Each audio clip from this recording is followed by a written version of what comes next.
সরস্বতী পুজোর দিন বিকেলবেলায় হঠাৎই চলে গেলাম। আমাদের বাড়ির পেছনে বেশ বড় মাঠ আছে, আর ওখানে নানান রকমের জিনিস চাষ হয়। তা এখন তো সর্ষে ফুলের দিন, এই যে সর্ষে ফুল হয়েছে প্রচুর।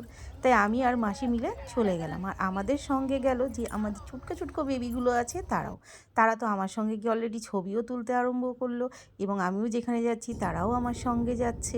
এবার আমি একটু ফোনটাকে রেখে একটু ছবি তুলতে চেয়েছিলাম, কিন্তু ঠিক রোদটা পড়ছে না, তো কারণ একটু সন্ধ্যা সন্ধ্যা হয়ে গেছে। এই যে এখন ছবি তুলতে অলরেডি চলেও এসছে। আমি ওকে ডেকেছিলাম, আয় আয় আমরা ছবি তুলবো, ও চলে এসছে। এবার যাই হোক, আমরা আরেকটু বাগানের দিকে ঢুকি। ওই পাশে ভীষণ বড় আম বাগান, কুল বাগান আছে। এবার যাই হোক, ওখানে একা একা যাবো না, সন্ধ্যা হয়ে গেছে, আমাদের এক্ষুনি আবার বাড়িতে ফিরতে হবে। মাসি তো যাই হোক একজনকে পেয়ে গেল, তার সঙ্গে ওখানে গল্প করছিল। পরমা কবের থেকে বলছিল সর্ষে ফুল ফুটলে আমাকে বলবি, আমি যাব। পরমা তাড়াতাড়ি চলে আয়, এই দেখ কত সর্ষে ফুল ফুটেছে, আয় আমরা এখানে ফটোশ্যুট করব। মাটির সোধা গন্ধ, সর্ষে ফুলের গন্ধে মনটা পুরো ভরে গেল। এখন তো সন্ধেবেলায় সূর্য অস্ত যাচ্ছে, আর আকাশে সূর্যটাও এত সুন্দর লাগছে। আর চাষিরাও এখন নিজেদের গরু নিয়ে সমস্ত কিছু নিয়ে টুকটুক করে ওনাদের বাড়িতে ফিরে যাচ্ছে। ওই যে পেছনে সূর্যি মামা যায়, কিন্তু এখান থেকে অতটা ভালো আসছে না। বেশ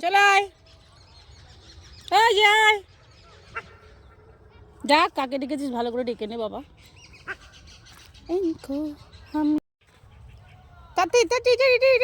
আয়,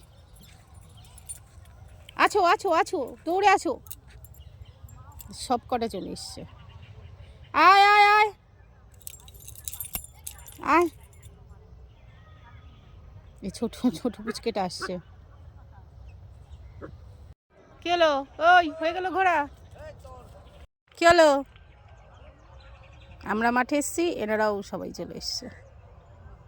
আয় আয় আয়, এই দেখ তোদের ছবি তোলা হচ্ছে, আয় ভিডিও করছি, আয় দেখবি, আয় এই দেখ, এই দেখ তোদের দেখা যাচ্ছে, এই দেখ, এই আমাকে না চেটে এখানে দেখ, এই দেখ এই দেখ এই দেখ এই দেখ, টাকা, এই তোদের দেখা যাচ্ছে, টাকা দেখ, দেখ দেখ, এই তোদের দেখা যাচ্ছে।